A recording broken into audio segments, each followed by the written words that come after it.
I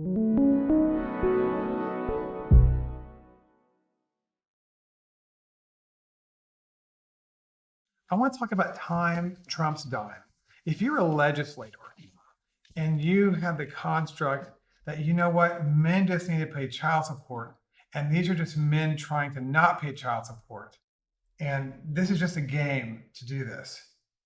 What is the life outcome? What does all the research say?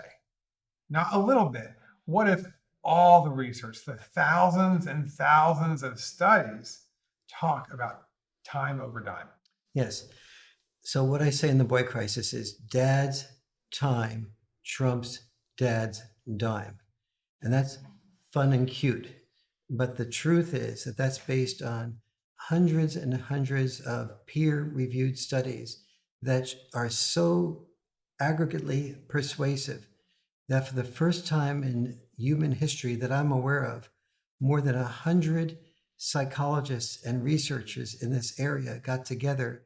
They wrote in unanimous consent that the children need their father about equally to their mother in the case of divorce. You never see psychologists and researchers, especially psychologists, get together with the academic ego and the territoriality and the belief that we only have the right answers, etc. It's not just a tidal wave, it's a tsunami. Yes, of people that never get along, and they get along on one thing. Right. The one thing is they understand that the research is overwhelming. For years, it was said that children who did better when they had father involvement was because in the intact family you had more money or you lived in better neighborhoods and so on. So they controlled for money, they controlled for neighborhoods, they controlled for education of the fathers and mothers, they controlled for virtually every variable. And each study started showing that the outcome was the same, that the degree of difference between the health of a child who has both father and mother involvement, who has 4 things after divorce, is so different from the health of a child that doesn't. And among those 4 things that are what I call the 4 must-dos if you must have a divorce. And if you must have a divorce, if these 4 must-dos are attended to, your child has a reasonable chance of doing well. So the first is an equal amount of time with mother and father. In the same way that Republicans and Democrats probably are best when they govern the nation together in checks and balance mode, to be in checks and balance mode with each other. But being in checks and balance mode with each other never means the father going away and working 80 hours a week and coming back when he's exhausted and the children are in bed. You have to have time to do this, time to be involved, not just as a Disneyland dad as a visitor, not just on the weekends, but also as a rule. And the weekend visitation that is so frequent in this United States, aside from the word visitation being like a prison word, that is an enormous insult to men. Can you imagine calling women moms the visitors? Aside from that, it undermines fathering at its best. The second is the father and mother living within about 20 minutes drive time of each other so that the children don't have to give up activities or friends in order to see the other parent, Right. And therefore don't resent the other parent when they lose their activities or their friends. That has to do with practicality in the day-to-day. Yes. Just because you're breaking up doesn't mean it's the end. And you don't want to separate your kids from their peer groups, their schools, and all their clubs. Yes, exactly. And that's why it's important. Right. And therefore the children feel like they not only have the disruption of the instability of a lack of parents, but every time that they go from one parent to another, that they lose friends, they lose activities, they lose the ability to have stability in that part of their life. Number 3, the children are not able to hear or detect any bad mouthing or body language that indicates negativity about the other parent when they're speaking about the other parent. The children say to me, I had a wonderful time at mom's today. And my response is, as a parent, oh, you'll have an even better time with with stepmom now. Or you'll have a better time with us this weekend. Or I don't say anything. I just sort of say, and I'm cold or I'm distant. Right. The child learns, don't talk positively about the other parent around me. that I'm not going to be able to have more intimacy with the other parent if I'm talking positively about the other. That's bad mouthing via body language, not Right. just words. Also, one other thing on that issue, I have heard many parents swear to me that their kids did not overhear them saying something negative on the phone, but what the child tells me that they picked up is the difference in tone of voice that they heard from the kitchen while they were in their bedroom. Mom didn't think, or dad didn't think, that there was anything negative being said, but the child could feel that something negative was being said about dad just from the difference in tone of voice and maybe picking up dad as part of the conversation. And number 4? Number 4, the parents spend significant time doing relationship counseling that has 2 parameters to it. Number 1, it's consistent relationship counseling, even if it's only once every 3 weeks, even if it's done in community service, people at a poor neighborhood. The children that did best are ones where the parents were involved consistently with relationship counseling. Consistently is distinct from emergency-based counseling. If you go to counselors when there's only an emergency, the chances are you need to solve the problem sooner, and you're more likely to make the other parent wrong, and you only see the other parent when you're in emergency mode. And so therefore you don't have a chance to think through and feel through with compassion the other parent's strategy and best intent at making decisions the way they're making them. And so that's why consistent relationship counseling needs to be on the schedule, even when you don't have an emergency. So if we don't want kids to be drug addicts, want them to graduate, want them to go to college, want them to get married and stay married, want them to have successful adult lives, we need to follow the 4 must-dos, correct? Yes, exactly. After divorce. After divorce. And the other big issue is to, before you make a decision to have a child, do the research on why children need a significant amount of father involvement so that you don't raise a child on your own and think it's just fine to do so, and think that having a stepfather or having you doing the father type of role is going to be enough. If you believe that your new husband is going to be a better stepfather than the biological father is a father, know that almost always the stepfather perceives himself to be an advisor, and that the dynamic between a biological mother and a stepfather is one where the biological mother does make the final decision. And all of the dad-style parenting that a stepfather can potentially bring to a child's life, like roughhousing, is likely to be inhibited by a biological mother with a lot more power and potency than she will do with a biological father. And so there's a tendency for the stepfather to eventually back out of equal parenting engagement and just become a breadwinner. And so that's part of the problem if you think a stepfather is the solution. If you feel that you're a biological mom, but you're not, living with a father, but you're not married to him, understand that the chances are that the dynamic of you being the primary parent is going to lead to the father being uninvolved and feeling that he's not valued, and therefore leaving the child's life within the first 3 to 4 years.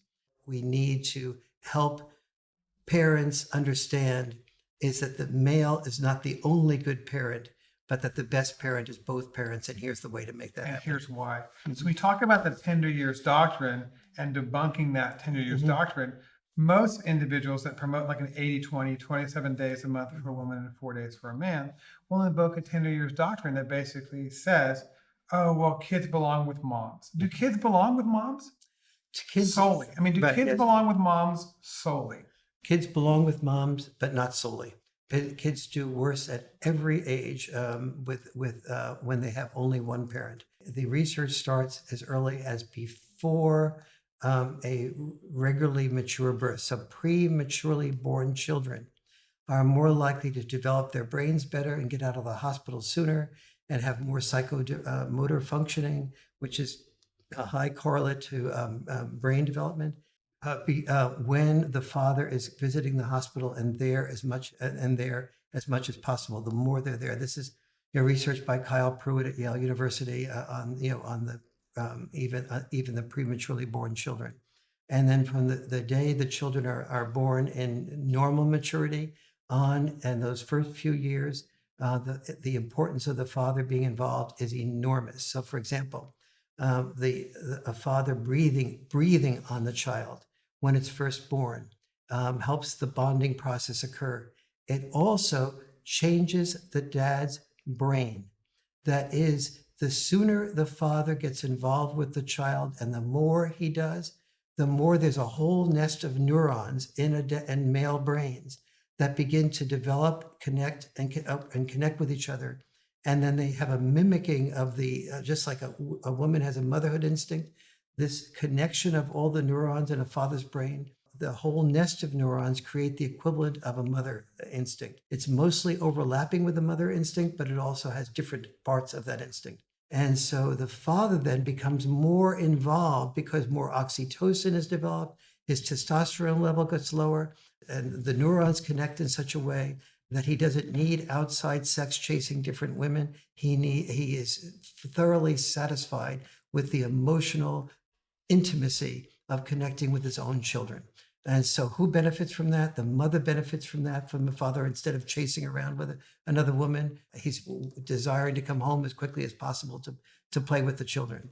And the child benefits from that, female child or a male child. The accurate part of the tender years doctrine is that children desperately need parents in their tender years. The incorrect aspect of the tender year doctrine is that the time that the children most need their fathers is in the tender years. On equal time, correct? Yes. Yes. So, when I read the boy crisis, it's very clear in chapter 17 that single parenting has terrible life outcomes, that intact families have great outcomes in general, and 50-50 maximum parental involvements have great outcomes. Can you talk to me about that? Also talk to me about step parenthood and versus bio dad, etc. Yes, absolutely. First of all, we do need to know that children do best when raised by both parents. So let's be really tough about this now. Does that mean equal time? That means equal time because when fathers have only a small percentage of the time, a lot of the contributions that dads make cannot be taken advantage of. I was talking a little while ago about the child that comes home from the playground and gets into a fight. That fight becomes an experience that the child can grow from to learn when to watch, when are the red flags of danger that you need to pay attention to. And so something that's negative can be turned into a positive by a parenting that isn't just likely to say, well, from now on, you don't go to the playground, or from now on, you can only go when I'm free to stay there, and watch you and protect you. But rather that trust the child to increase his or her skill sets to know when risk taking is going too far and when to take the risks. And so that's one of the contributions of father involvement, but it can't be done in a minimal amount of time because the child has to build trust. The child has to be able to talk about these things at night. So where boys in particular are most likely to express their feelings is at bedtime, when they're about ready to get a story read to them. And a story is read to them. And then something in the story reminds them of something that happened during the day that they're hurt about or feel bullied about or feel sad about. And they feel in that quiet time, they feel the invitation to open up and to speak up about dad. And then they know that they can speak to their dad and get a different response from their dad than their mom. Their mom is more likely to listen empathetically and maybe to warn them against repeating that type of experience. The dad is more likely to sort of listen empathetically for a while and then say to them, what could you have done differently? And so on. Both are important contributions to a child's development, but they need both. And that happens only when there's about 50-50 time where the bonding has a chance to take place. The highest correlates for girls and close to the highest correlate for boys in terms of psychological health is having hangout time with dads. Studies done at the University of California at Irvine by Hayward have shown that that girls that hang out with dads have an increase in emotional security and psychological security that outpaces any other correlate that they were able to measure. When you run 50/50s, when you run equal time, mom gets time off to herself. She gets more time to either go back to school, to engage in a higher earning career, and a better life outcome for her. Can you talk to me about that a little bit? Absolutely. When mothers have equal time, first of all, they have what many, many women crave, which is time to themselves. They have what many other women crave, which is time for a spiritual life, time for, if they're a faith-based person, a faith-oriented person, time for church, time for God, time for prayer. What many other women crave is time for women friends. What many other women crave is time for sports or time to do work out at the gym. These are all things that develop the health and the spirituality and the emotional feeling of some type of serenity and peace and balance in life that many, many women crave. I saw one word was used more than any other word from among those women, and that word was overwhelmed, because the women felt overwhelmed with handling, bringing in some income, even when they had money coming in from the father. It usually was not enough, and they usually worked in addition to that when they were a single mother. And in addition to that, they felt they were never doing as good a job as they wanted to at work, and they were never doing as good a job as they wanted to with their children. And the solution is right in front of us. And the solution is fathers' rights groups all around the entire world are fighting for the right to be with their children more. Many of them are willing to pay child support and be with their children equally. Fathers need children once they discover that they need children, which is usually pretty young if they get involved in that at an early age. But more importantly, the children need the fathers, the mothers need the time and the balance in their life, and the fathers need the children and the balance in their life. Children give divorced fathers something to live for, something to be a good man for. So I want to be really clear. Every time I go to the airport, it's because I'm worried about terrorists or some person doing something. That's the boy crisis. That's the boy crisis. That's usually lack of father involvement. So Yes. you're going through this long line at the airport. Think, this is because I have not supported an increase in father involvement. Correct. So I have not moved for 50/50 in my state. Mm-hmm. Every time we go to the airport, it's because lack of father involvement. It's because of the boy crisis, and we've not pushed for 50/50 involvement, because boys that hurt us. Yes. Whenever we talk about prisons and the judicial system, whenever we spend $75,000 a year in California to put somebody in prison, that's the boy crisis. That's lack of father involvement. That's me not voting for 50/50. Whenever we have an opioid crisis, that's lack of father involvement. That's the boy crisis. That's me not pushing for 50/50s in my state, correct? Correct. Whenever I go to school and see ADHD meds and kids on ADHD meds, that's more than likely lack of father involvement. That's the boy crisis. And that's not me pushing for 50/50 maximum parental involvement, correct? Correct. When I look at 8 out of 10 people that commit suicide are men, more than likely, that is the boy crisis. That's lack of father involvement. That's not pushing for maximum parental involvement in 50/50s, correct? More than anything else, yes, correct. When we talk about failing schools or crime, more than likely that has to do with the boy crisis, lack of father involvement, and me not pushing for 50/50 outcomes in my state. Is that correct? More than anything else, yes. So when we look at homelessness and the drastic increase of homelessness we have, and people holding signs, that has to do with the boy crisis and lack of father involvement, more likely than not, correct? Correct. When we talk about failing schools, when we talk about drugs, when we talk about teenage suicide, teenage pregnancy, that has to do with lack of father involvement, more likely than not, correct? Correct. When we talk about government spending having to do with single parenting and all the picadillos with that, that has to do with the boy crisis and lack of father involvement, more likely than not, correct? Correct.